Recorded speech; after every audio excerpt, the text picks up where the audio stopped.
Welcome to This Explainer. Today, we're going to unpack something that actually affects every single one of us, even if we don't always realize it. Have you ever stopped to think about what keeps the massive gears of our economy turning smoothly without just grinding to a sudden, catastrophic halt? We totally take for granted that factories keep producing, services get delivered, and supply chains stay running. But behind the scenes, there's this incredibly complex, delicate machinery constantly at work to maintain industrial peace. And today, we're going to decode exactly how that machinery operates. So, why does this machinery even need to exist? Well, we have to ask, what actually happens when workplace harmony breaks down? We're not just talking about having a bad day at the office. We're talking about deep, systemic conflicts between labor and management. When that relationship fractures, you get strikes, lockouts, lost wages, plummeting profits, and a massive bottleneck in the supply of goods. It's a systemic shock that doesn't just hurt the company, it ripples out and impacts all of society. And that is exactly why having formal resolution machineries in place is absolutely crucial.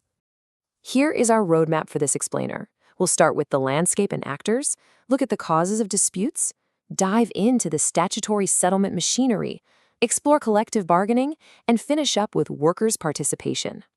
Let's jump right into part 1, the landscape and actors. Now, industrial relations isn't just a fancy corporate buzzword for HR. It's actually the whole web of relationships that arise from the functional interdependence between workers, management, and society at large. You literally cannot have one without the others. But right now, this landscape is under immense pressure. Because of ongoing economic liberalization, companies are constantly forced to upgrade to more capital-intensive, labor-displacing technologies just to stay competitive. And that creates massive tension, forcing a complete restructuring of these very traditional working relationships. If we look back at Dunlop's classic 1958 framework, there are 3 principal actors involved in this high-stakes balancing act. You've got the employees, the employers, and the government. Industrial relations is essentially just the continuous negotiation of power and goals between these 3 forces. The employees obviously want better wages and job security. The employers want higher productivity and bigger profits. And the government, well, they just want economic stability and peace. Moving right along to Section 2, Causes of Industrial Disputes. Take a look at this. A staggering 33%, literally a full third of all industrial disputes in the country stem from one single issue: wages and allowances. It makes sense, right? Workers frequently find that their current wages just aren't enough to maintain a reasonable standard of living, especially when inflation is driving up the cost of everyday life. So when wages don't increase to match that, or if they're lower than what people make in comparable industries, that demand for better pay directly sparks prolonged strikes and major disputes. But hey, it's definitely not all about the base paycheck. There are quite a few other major spark points. Disputes over the rate, timing, and mode of bonus payments are incredibly common. Then you have poor personnel administration, or the looming fear of retrenchment due to things like automation. You also have to factor in demands for safer working conditions and better social security. And we can't ignore the psychological factors. Workers get restless when they're denied opportunities for self-expression or personal achievement on the job. Finally, external forces, like sympathetic strikes supporting workers somewhere else or broad political protests, can completely shut down a plant that otherwise has great internal relations. Which brings us to Section 3, Statutory Settlement Machinery. So how do we put out these fires? Well, under the Industrial Disputes Act of 1947, the government provides what I like to call an escalation ladder for dispute settlement. Step 1 is conciliation. This is where a government-appointed third party mediates to try and bring the 2 sides to a compromise, within a really strict time frame, usually 14 days if it's an officer or 2 months for a board. If that doesn't work, we escalate to Step 2, arbitration. Here, an independent party makes a binding decision based on evidence. And if all else fails, we hit Step 3, adjudication. This is the absolute last resort, where the government refers the dispute to a specialized legal court for a final judgment. Let's zoom in on that middle rung for a second. Arbitration. There is a really important distinction here. Voluntary arbitration is exactly what it sounds like. Both parties willingly agree to submit their dispute to an arbitrator and actually accept whatever the decision is. And the state heavily encourages this route. Compulsory arbitration, which is also known as adjudication, is when the government has to step in and literally force the parties to accept a legally binding judgment.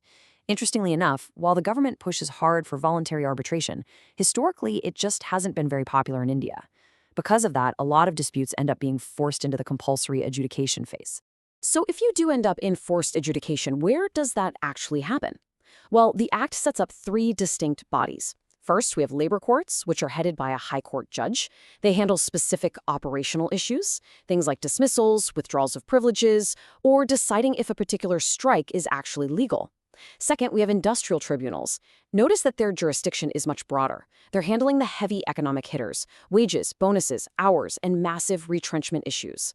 Finally, national tribunals are formed directly by the central government to handle disputes of national importance or issues that affect establishments operating across multiple states. All right, Section 4, collective bargaining. So, what exactly is collective bargaining? At its core, it is bipartite negotiations, meaning just the employers and the employees figuring out working conditions and terms of employment. And here's the absolute kicker. This happens completely without third-party intervention. This is all about the two main actors sitting alone at the table, acting like actual partners rather than adversaries. The whole goal is to reach an agreement and avoid confrontation way before a formal dispute even has the chance to ignite. In practice, this bargaining process usually takes a few specific steps. First, the union presents a charter of demands to the management. Then, a lot of effort goes into establishing an ongoing relationship and figuring out exactly what matters are actually on the table to be bargained over. Finally, you have the careful structuring of the final agreement itself. But for this to actually work, it requires immense maturity from everyone involved. You need strong, recognized unions, management that is willing to bargain in good faith, and both sides need to come armed with hard, comparative data on wages and local economic conditions. Honestly, it's a very high-skill negotiation. And that brings us to our final part, Section 5, Workers' Participation. Workers' Participation in Management, or WPM. It is exactly what it sounds like. It's a mechanism where workers have a direct say in the decision-making process of the enterprise. They aren't just seen as cogs in a machine. They are treated as true partners sharing the responsibilities of the business. The beauty of WPM is how it aligns everyone's goals. If workers have a real say, they get the security and fair wages they're looking for. When workers are engaged, employers get the increased production and profits they want. And the government, they get the peaceful industrial relations they desperately need to keep the economy moving. Now, we've tried to make this partnership a reality quite a few times over the years. Back in 1947, the Industrial Disputes Act provided for works committees to promote good relations and sort out daily common interest differences. Then, in 1958, Joint Management Councils, or JMCs, were introduced. They aimed for deeper consultation, even giving workers administrative responsibility for things like welfare and safety. But to be honest, these early schemes stumbled pretty hard. Why? Well, human flaws, mostly.